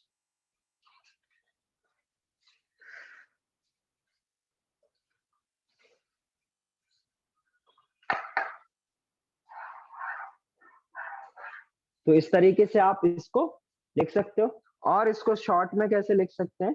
इसी को हम लोग बेटा, ये जो चेंज है इसी को हम लोग डेल्टा आर सीपी बोल देते हैं। जो ये है डेल्टा आर सीपी, और इसको हम लोग क्या लिख देंगे? D T upon T integral is equal to क्या आ जाएगा? Delta S dash T2 minus T1। तो ये जो ऊपर लिखा हुआ है इसी को शॉर्ट में इस तरीके से लिख देते हैं। ये क्या हो जाएगा? Entropy relation, entropy change for, basically entropy change calculate करना है तो इसको हम लोग बोल देते हैं किरचॉफ इक्वेशन।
एक दो चीजें और है, उसके डायरेक्ट फॉर्मूले लिखा दो या डेरिवेशन कराऊं? तुम लोग के लिए तो ठीक है डायरेक्ट फॉर्मूला, बट इन लोग को कराना चाहिए।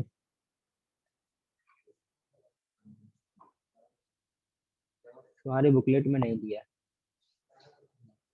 करा दो।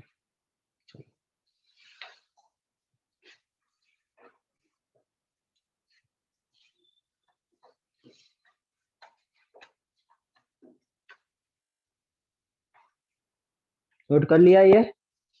तो जैसे बेटा क्वेश्चन उसमें आए थे वैसे ही क्वेश्चन इसमें आएंगे, ठीक है? तो अब इसके क्वेश्चन नहीं करा रहा हूँ, क्लियर है? जैसे उसमें हम लोग ने सीपी या तो कांस्टेंट दे देगा तो आप उसको यूज करके इंटीग्रेट कर देना, करेक्ट? या तो आपको टी के टर्म्स में दे देगा तो आपको नॉर्मल इंटीग्रेशन आना है बस, ठीक है? यदि टी के टर्म्स में तो आपको इंटीग्रेट करना आना चाहिए टी, ठीक है? इंटीग्रेशन आप आगे सीख ही जाओगे, ठीक है? तो ये आपका उस तरीके से यूज करके इसको सॉल्व कर लोगे, तो इस पे क्वेश्चन नहीं करा रहा हूँ अब। अच्छा, अब आपने सुना होगा एक, जैसे नॉर्मली आप किसी लिक्विड को बॉईल करते हैं, ठीक है? जैसे मैं आपसे पूछूं एक क्वेश्चन कि वाटर का बॉइलिंग पॉइंट कितना है, क्या बताओगे? 100 डिग्री सेल्सियस, यही बताओगे? कोई और कुछ बताना चाह रहा है? मेरे से कोई ये पूछता तो मेरे को इसका आंसर नहीं था पता। हाँ, 100 डिग्री सेंटीग्रेड, क्या आप बोल सकते हो वाटर का? क्या वाटर का हमेशा 100 डिग्री सेंटीग्रेड बॉइलिंग पॉइंट होगा? तो फिर तुमने क्यों पूछा? कंडीशन है ना कुछ, तो तुम्हें पूछनी चाहिए थी। कहां पर 100 होता है? हाँ, कहां पर? सी लेवल। अच्छा, और कुछ? बेसिकली तुम बोल रहे हो कि प्रेशर एटमॉस्फेरिक प्रेशर पे होता है, राइट? मतलब ये जो सी लेवल सबको पता है जितने लोग जो बैठे हैं, तो इसका मतलब क्या है? प्रेशर चेंज करोगे तो आपका बॉइलिंग पॉइंट चेंज होगा, तो कितना चेंज होगा ये कैलकुलेशन हम लोग को करनी है कि कैसे हम लोग ये कैलकुलेट करेंगे कि यदि आपका प्रेशर चेंज हो तो आपके टेम्परेचर कितना चेंज हो जाएगा। सपोज मैं 1 एटमॉस्फेरिक प्रेशर से 10 एटमॉस्फेरिक प्रेशर लेके जा रहा हूं, तो क्या होगा? आपका टेम्परेचर 100 से कितना होगा? आया समझ में? ये हमें अभी कैलकुलेट करना है। तो नेक्स्ट हेडिंग डालो, क्या हेडिंग क्या डाल सकते हैं?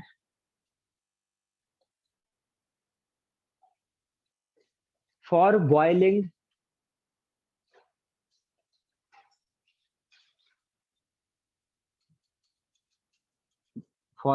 ब्रैकेट में लिख लेना temperature change due to pressure.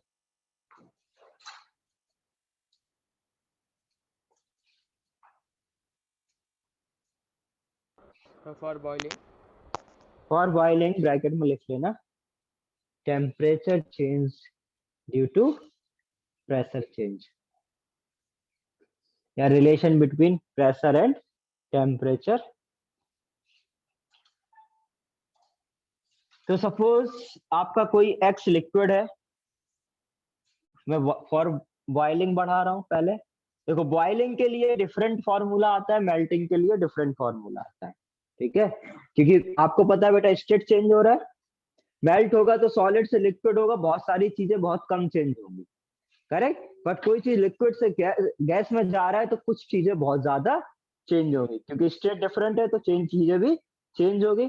Melting के लिए अलग आएगा, बॉइलिंग के लिए अलग आएगा। तो कोई एक्स लिक्विड एक्स गैस में यदि कन्वर्ट हो रहा है तो सबसे पहले बेटा ये क्या है? ये भी फेस ट्रांसफॉर्मेशन है, फेस चेंज हो रहा है। यदि फेस ट्रांसफर हो रहा है इसका मतलब क्या है? प्रेशर कांस्टेंट, ठीक है? जो भी प्रेशर पे करा रहे हो आप कांस्टेंट लेना पड़ेगा, ठीक है?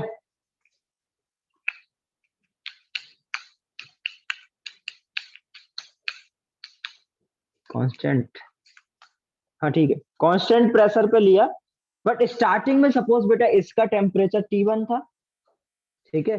एक बार एज्यूम करो क्या क्या हमें लेना पड़ेगा। इसका टेम्परेचर T1 P1 लो, इसका टेम्परेचर T2 P2 लो, ठीक है, T1 P1 और सपोज ये T1 इसका क्या हो जाएगा T2 P2, ठीक है, ये लिया।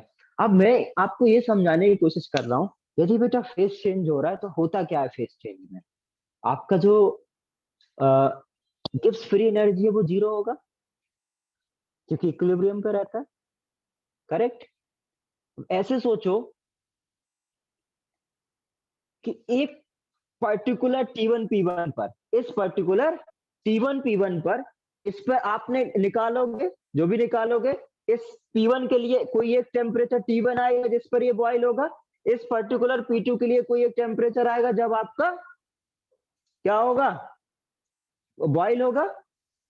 यही हम लोग अभी समझ, इतना हमने फील किया कि यदि आपका प्रेशर चेंज होगा तो टेम्परेचर चेंज होगा, करेक्ट। ऐसे इधर भी बोल सकते हैं, यदि दूसरे टेम्परेचर पे होगा तो कुछ प्रेशर होगा, आया समझ में। तो अब इन दोनों पे हम लोग क्या बोल सकते हैं, इसमें ये किसी पे चेंज होगा, ये किसी से चेंज होगा, तो इसका जो डेल्टा जी है वो यदि 0 है, इसका यदि डेल्टा जी 0 है, तो इसका जो मैं क्या बोल सकता हूं, delta G of gas minus या डेल्टा, हाँ, ऑफ लिक्विड, और इसका मैं delta G minus delta G L dash is equal to 0, ये बोल सकता हूं। तो यदि इन दोनों का डिफरेंस और इन दोनों का डिफरेंस क्या है, 0, लिक्विड से गैस में जा रहा था, लिक्विड से गैस में जा रहा था, तो डेल्टा जी माइनस। अब ये बताओ बेटा, ये दो डिफरेंस क्या है, सपोज 0 है, तो क्या ये वैल्यू सेम बोल सकते हो आप, इसको इसके बराबर, इसको इसके बराबर, बोलो, सोच के बोलना, ऐसे मत बोलना। मैं क्या चाह रहा हूं, मैं ये इसके बराबर करने की कोशिश कर रहा हूं, ठीक है। क्या करने की कोशिश कर रहा हूं, ध्यान से समझना। हमें बेटा एक स्टेट की चीजें सब पता है, करेक्ट। हमें पता है कि एक टेम्परेचर पर जो चीजें चेंज होंगी वो हमें पता है, एक टेम्परेचर बोला, एक प्रेशर पे जो चीजें चेंज होंगी वो सब पता है, पर हम लोग डिफरेंट प्रेशर की समझने की कोशिश कर रहे हैं। या हम लोग ने क्या करा, T1 P1 T2 P2, मतलब T1 बॉइलिंग मिलेगा जब P1 प्रेशर होगा, और T2 बॉइलिंग मिलेगा, बॉइलिंग पॉइंट मिलेगा जब आपका P2 प्रेशर होगा। और एक पर यदि हम लोग देखें तो हमें पता है डेल्टा P कांस्टेंट होता है, डेल्टा T कांस्टेंट होता है, इक्विलिब्रियम एस्टैब्लिश होता है, डेल्टा G 0 होगा, करेक्ट। तो अब मैं ये बोल रहा हूं कि यदि इधर इक्विलिब्रियम है, इधर भी इक्विलिब्रियम है, इधर ये दोनों यदि बराबर है, ये इनका डिफरेंस 0 है, मतलब इनमें जो डिफरेंस है, तो हम लोग बोल सकते हैं जो इनका लिक्विड या लिक्विड गैस है उनमें भी क्या होगी, वैल्यू सेम रहेगी। मतलब बेसिकली इनके जो चेंज है वो बराबर होंगे, इनके जो चेंज है वो क्या हो जाएंगे, बराबर। तो मैं क्या ये बोल सकता हूं कि DGL is equal to DG gas, क्योंकि ये जो चेंज आ रहा है वो कैसा आ जाएगा, बराबर। मतलब समझना ध्यान से, सपोज ये डिफरेंस कुछ था, ठीक है, ये डिफरेंस सपोज 0, ये डिफरेंस, ये आपस में बराबर है, ध्यान से देखो, इधर G is equal to GL, इधर क्या G dash is equal to GL dash. यदि ये दोनों आपस में बराबर है, ये दोनों आपस में बराबर है, तो क्या इनके डिफरेंस बराबर नहीं होंगे, इनके डिफरेंस भी बराबर होंगे। तो यहां से हम लोग क्या बोल सकते हैं, DGL is equal to D। इतना नोट करो पहले,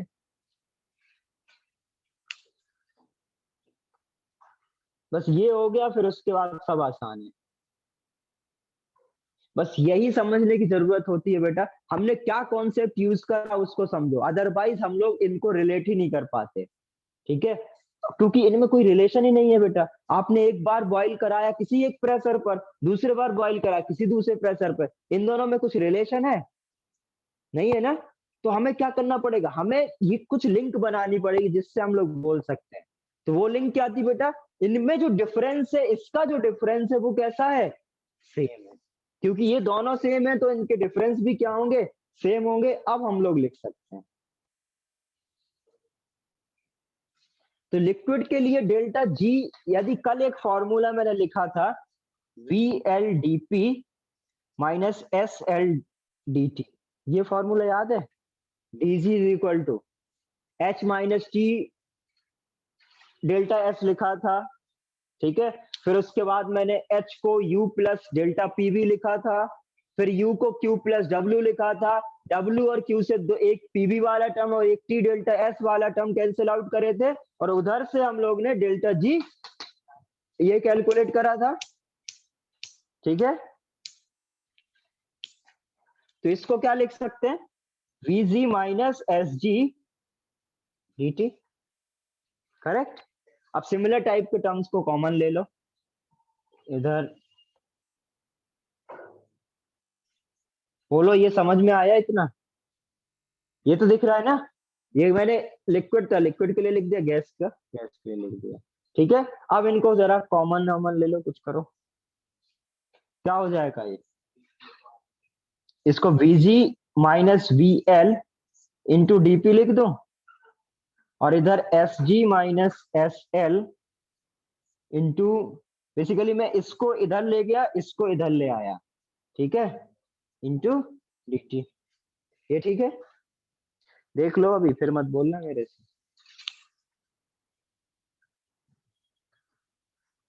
ये समझ में आ गया ना, इतना कैलकुलेशन ठीक है।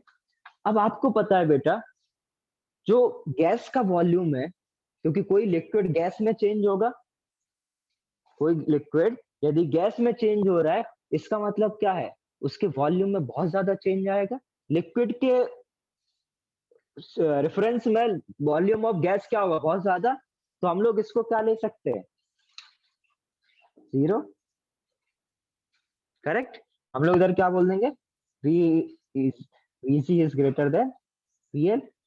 ये समझ में आया, ठीक है। तो इधर क्या, ये क्या हो गया, VG DP is equal to, इसको क्या लिख देते हैं हम लोग, SG minus SL is equal to लिख देते हैं इसको डेल्टा S। ठीक है, क्या लिख देंगे इसको, डेल्टा S, या इसको लिख दो डेल्टा S रिएक्शन। तो ये डेल्टा SR इंटू DT, ये हो गया। अब कुछ नहीं करना, इंटीग्रेट कर देना, ठीक है। दोनों तरफ क्या करेंगे हम लोग, इंटीग्रेट करेंगे, तो ये VG DP is equal to क्या आ जाएगा, डेल्टा SR DT। इंटीग्रेट करोगे तो हमें V की जगह क्या लिख सकते हैं, P is equal to nRT use कर लो, क्योंकि अब तो गैस बचा ना। समझ में आ रहा लिक्विड क्यों 0 करा, क्योंकि लिक्विड के लिए मैं फिर फंस जाता, कुछ नहीं कर पाता, क्योंकि वॉल्यूम तो थोड़ा बहुत चेंज होना ही होना है, क्यों, वॉल्यूम तो चेंज हो गई, तो अब उसको मेरे को कन्वर्ट करने के लिए मैं डेंसिटी लिखता, पता नहीं क्या लिखता, समझ लो, इसलिए कैलकुलेशन हो ही नहीं पाती। हम लोग थोड़ा बहुत अप्रोक्सीमेशन करके क्या करते हैं, इसको कैलकुलेट कर लेते हैं। हाँ, एग्जैक्ट नहीं पता चलेगा, बट अप्रोक्सीमेटली तो पता चलेगा। तो ये आपको क्या हो जाएगा, इसको क्या लिख सकते हैं, चलो आज तो थोड़ा मेरे से जल्दी आंसर आया तुम लोग का, nRT बाई P। हाँ, इधर क्या हो जाएगा DP, इधर क्या हो जाएगा डेल्टा SR DT। तो इसको T को इधर भेज दूं, NR को भेज दूं क्या, नहीं रखता हूँ, इधर ही रख लेता हूँ, 1/P DP। इधर क्या हो जाएगा, डेल्टा SR बाहर ले लेता हूँ, 1/T DT। तो इधर से अब दिख रहा है क्या, कुछ कुछ आ गया है, ये यहाँ लिख देता हूँ,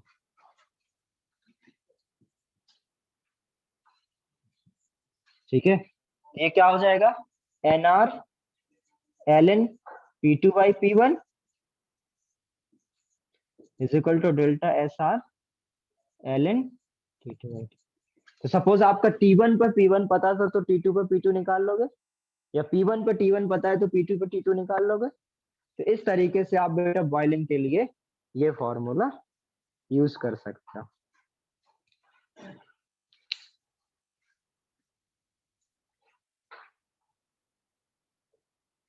इसमें एक गड़बड़ कर दी मैंने, ध्यान नहीं दिया। इधर देखो, ये जो SR है इसको आप डेल्टा H के टर्म्स में लिख सकते हैं, इधर लिखा नहीं होगा अभी तुम लोग ने, काट लो। और NR देखो 1/P A DP, इतना तो ठीक है, बट बेटा इसको भी तो आप डेल्टा H/T लिख सकते हो, समझे। एक टी वेरिएबल और था, डेल्टा एस ऑफ रिएक्शन भी चेंज हो रहा था। तो आप डेल्टा एच अपॉन टी लिखोगे तो इधर इंटीग्रेशन में क्या आ जाएगा, 1 upon T square D T. तो ये आपका N R L N P is equal to delta H क्या आ जाएगा, -1 अपॉन टी, T2 से T1। इंटीग्रेशन समझ में आया, नहीं आया होगा। ये देखो इंटीग्रेशन होता है बेटा, यदि 1 अपॉन एक्स स्क्वायर का इंटीग्रेशन, जैसे 1 अपॉन एक्स का ln x होता है, वैसे ही 1 अपॉन एक्स स्क्वायर का इंटीग्रेशन होता है। जो भी पावर, इसको आप ऐसे ऊपर लेके जाओ -2 +1 अपॉन जो इधर आए उसको नीचे लिख दो।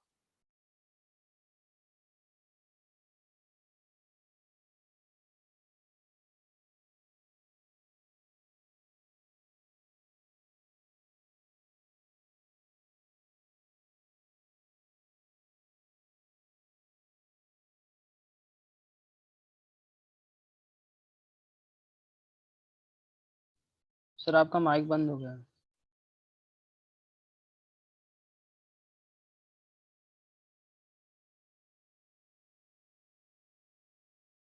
सर अभी बन दी है।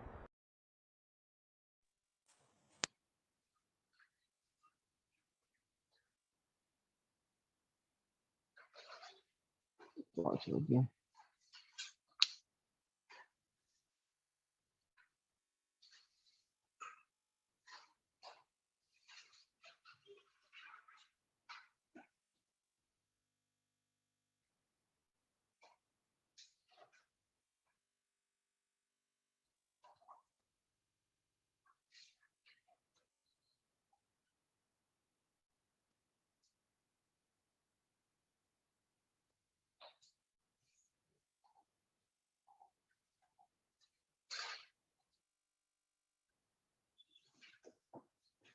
अभी तुम लोग ने कहाँ तक दिखा, ये देख लिया था सारा? हाँ सर, पर सर लिखना हाँ। बाकी है। चलो तो इसको मैं फाइनली लिख दे रहा हूँ।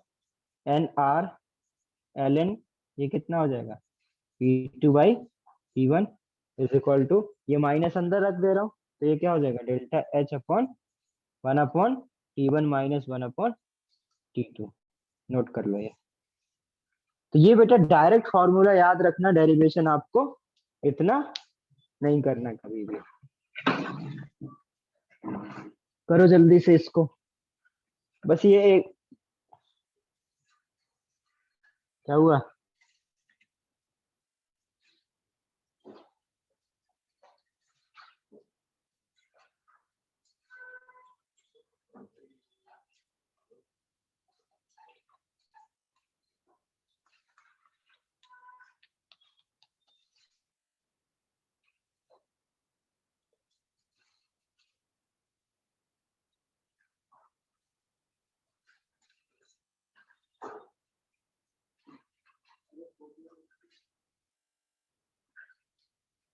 छोड़ रहा हूँ 5 मिनट में।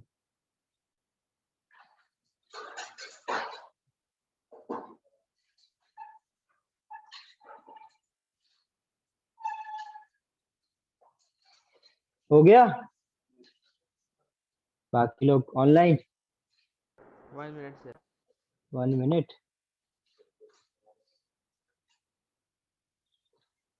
तो मेल्टिंग के लिए बेटा आप ये सेम डेरिवेशन करना पड़ेगा। अब नहीं कर रहे हैं, अब डायरेक्ट फार्मूला लिख रहे हैं, ठीक है।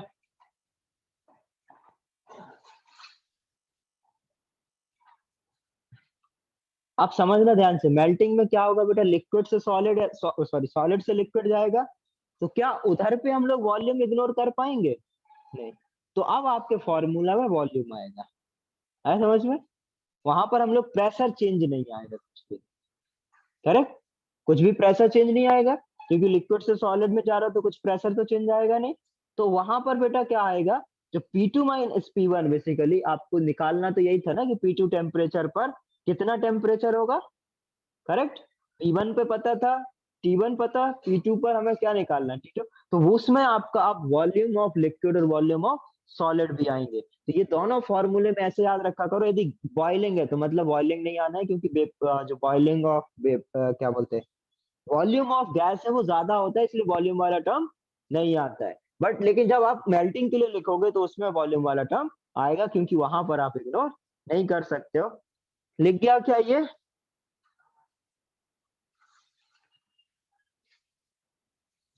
तो लिखो फॉर मेल्टिंग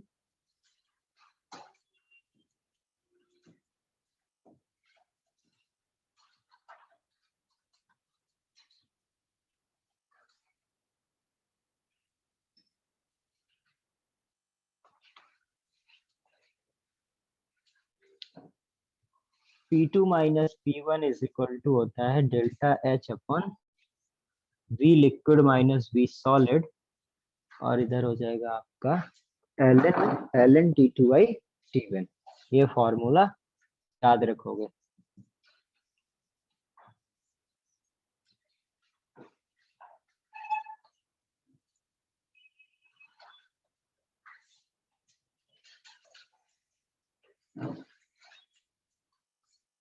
नेक्स्ट आइटम डालो, थर्ड लॉ ऑफ थर्मोडायनेमिक्स।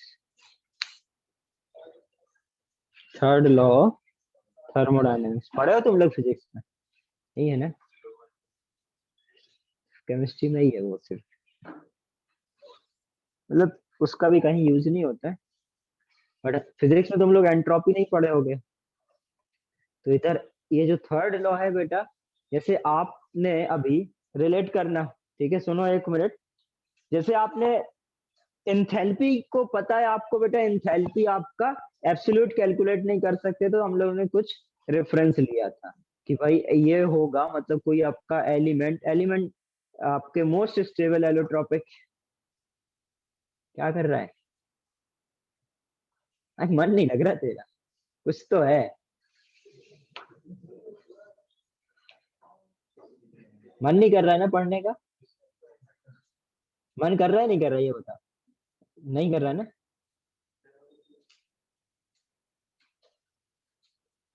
हाँ तो छोड़ो, कोई बात नहीं, एंजॉय करो। क्या बोल रहा था मैं? हाँ तो मैं बोल रहा था कि जैसे आप एंथैल्पी कैलकुलेट करने के लिए हम लोग ने एक रेफरेंस वैल्यू सेट करा था for most stable allotropic form के लिए, हम लोग ने उसको 0 कर लिया था। वैसे ही बेटा थर्ड लॉ ऑफ थर्मोडायनेमिक्स हमें एंट्रोपी की एब्सोल्यूट वैल्यू कैलकुलेट करने के लिए हेल्प करता है, ठीक है। और थर्ड लॉ क्या बोलता है कि कोई भी यदि आपका सॉलिड है, कुछ भी है, ठीक है, यदि वो आपका परफेक्ट क्रिस्टल है, ठीक है, यदि आपका कोई भी एलिमेंट आपके परफेक्ट क्रिस्टल फॉर्म में है और एट 0 केल्विन उसका एंट्रोपी क्या होगा? 0 होगा। है समझ में? तो ये बेसिकली थर्ड लॉ आपको क्या करेगा? एंट्रोपी का कैलकुलेशन करने में हेल्प करने वाला है। लिखो जरा,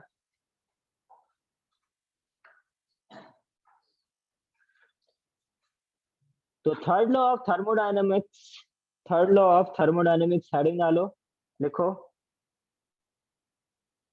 third law of thermodynamics states that entropy of a perfect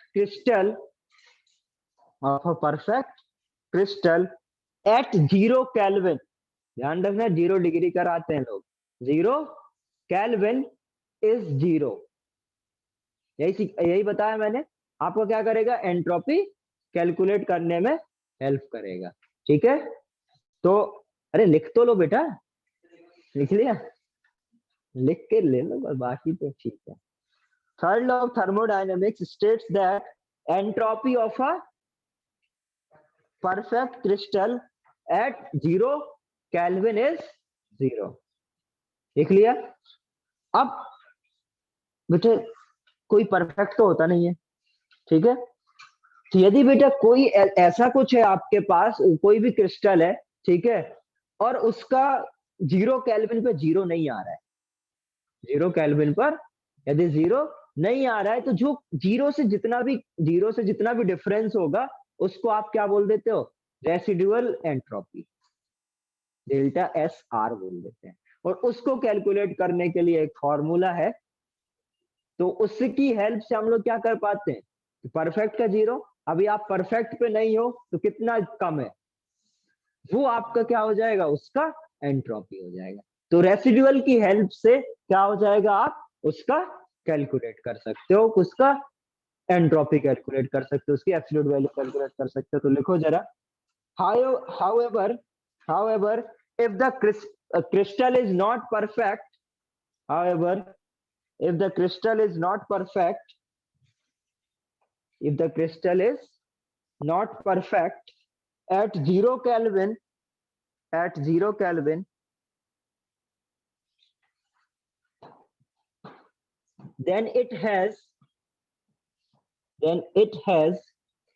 some entropy even at 0 Kelvin,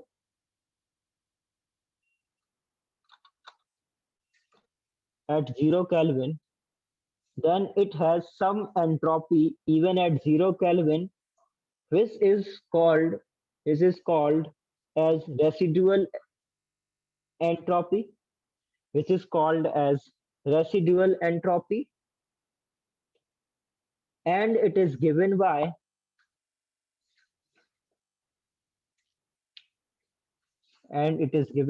SR is equal to K ln W. K क्या है आपका, बोल्ट्जमैन कांस्टेंट, और W क्या होता है बेटा, number of possible configuration of particular crystal. ठीक है, ये आपको ढूंढने नहीं है, आपको गिवन होंगे, जस्ट फॉर्मूला यूज करना, और इसके यूज होने के भी बहुत कम चांसेस है। ठीक है, मतलब आपको पता होना चाहिए। ठीक है, इसके लिए पढ़ा रहा हूँ। तो लिख लिया, SR is equal to residual entropy is equal to K ln W। K लिखो बोल्ट्जमैन कांस्टेंट, लिखो, पता तो चले K है क्या। बोल्ट्जमैन कांस्टेंट किसको इसको याद है, क्या था,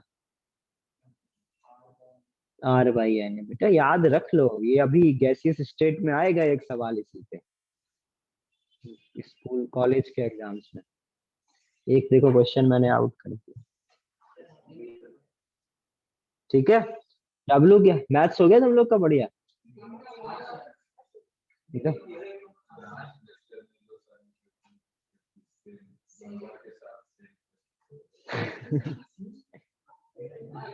हो गए क्या,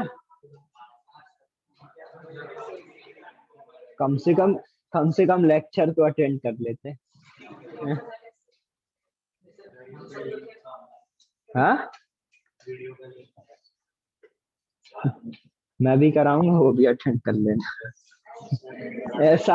हाँ, R ln, तो क्या हो जाएगा, ये आपका क्या हो जाएगा, K ln W। W में लिखो जरा, number of possible configuration at 0 kelvin, number of possible configurations at 0 kelvin.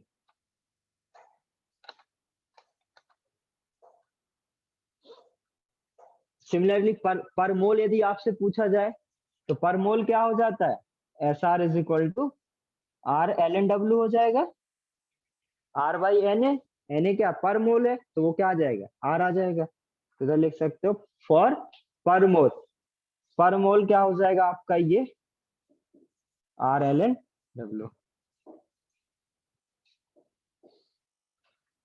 तो आप अभी जो आपने किरचॉफ सीखा है, समझना ध्यान से, जो आपने किरचॉफ सीखा, यदि आपको 0 पे पता है, किसी और टेम्परेचर पे निकालना है, तो आप CP वगैरह फॉर्मूला यूज करके निकाल सकते हो। क्यों, आपको 0 पे पता है, आपको किसी पर्टिकुलर टेम्परेचर पे निकालना होगा, और आप उसको CP वाला फॉर्मूला यूज करके निकाल सकते हो। हम लोग इधर क्या लिख सकते हैं, delta S of reaction at T1 temperature, किसी पर्टिकुलर टेम्परेचर पर, minus delta SR of 0 kelvin is equal to क्या हो जाएगा, क्या फॉर्मूला बताया था, T1 से T2, तो 0 से सपोज कोई T1, और क्या हो जाएगा NCP dt अपॉन। तो इसका यूज करके आप किरचॉफ इक्वेशन का यूज करके, यदि आप थर्ड लॉ ऑफ थर्मोडायनेमिक्स से आप क्या करोगे, 0 केल्विन पे निकालोगे, पता कर लोगे, और उससे आप क्या कर सकते हो, किसी भी टेम्परेचर पे आप निकाल सकते हो। तो ये आप एब्सोल्यूट, इस फॉर्मूले से आप एब्सोल्यूट एंट्रोपी कैलकुलेट करोगे। समझ गए?